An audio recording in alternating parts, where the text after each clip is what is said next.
Hello বন্ধুরা, আমরা চলে এলাম পদ্মা নদীর পাড়ে ঘুরতে। তো বেশ কিছুদিন যাবৎ আমাদের পদ্মা নদীর পাড়ে আসা হয় না। তো আজকে চলে আসছি। আসলে সবথেকে বড় কথা হলো নদীর পাড়ের রাস্তাগুলো তেমন একটা সুবিধার না, যার কারণে বাইক নিয়ে চলাচল করা খুব কষ্টকর হয়ে যায়। তো আমরা পদ্মা নদীর পাড়ে চলে এসেছি বন্ধুরা। আপনাদেরকে চারপাশের সৌন্দর্য ঘুরে ঘুরে দেখাবো। এখন যেহেতু বর্ষা মৌসুম শেষ, নদীর পানি কিন্তু অনেকটাই কম। তো আমরা সামনের দিকে যাব। এখন কিন্তু নদীতে বেশ সুন্দর পানি এবং নদীতে কিন্তু অনেক মাছ ধরা যায়। তো অনেকেই বড়শি নিয়ে আসে মাছ ধরার জন্য। তো আমরা এসেছি ঘুরতে। এখানে দেখতেই পাচ্ছেন বালু দিয়ে রাস্তা কিন্তু বেশ নষ্ট হয়ে গেছে। তো আমরা সামনের দিকে যাব। আপনারা দেখতে পাচ্ছেন আমাদের ডান পাশে অনেক সুন্দর প্রকৃতি। এখানে সরষা ক্ষেত আছে অনেক সুন্দর ভুট্টা ক্ষেত। তো আমরা আরো সামনের দিকে গিয়ে আপনাদেরকে দেখাবো।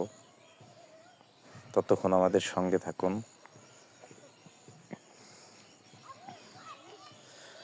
অসাধারণ দৃশ্য চারিদিকে বন্ধুরা। আসলে এই গ্রামীণ পরিবেশ অনেকের কাছেই ভালো লাগে, যার কারণেই নদীর পাড়ের শহর থেকে অনেক লোকজন ঘোরার জন্য আসে। বিভিন্ন সময় বিভিন্ন জায়গা থেকে নদীর পাড়ে ঘোরার জন্য মানুষ আসে। তো আপনারা দেখতে পাচ্ছেন এখন শীতকাল। তো এখানে সরষা বোনানো হয়েছে, অনেক সুন্দর সরষা ক্ষেত। আসলে আমার কাছে খুবই ভালো লাগতেছে। আমরা সামনের দিকে এগিয়ে যাচ্ছি বন্ধুরা।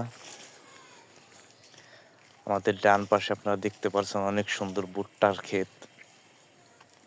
এক পাশে নদী, আরেক পাশে ভুট্টা ক্ষেত। তো আমরা সামনে গিয়ে আরো অনেক ভুট্টার ক্ষেত আপনাদেরকে দেখাবো। তো আমাদের ততক্ষণ সঙ্গে থাকুন। তো আপনারা দেখতে পাচ্ছেন এখানে কিন্তু অনেক জমি শুধু ভুট্টার চাষই করা হয়। যেহেতু এখানে অন্য কোনো ফসল শুধু বাদামই হয় আর ভুট্টা, তাছাড়া অন্য কোনো ফসল তো এরকম ভালো হয় না।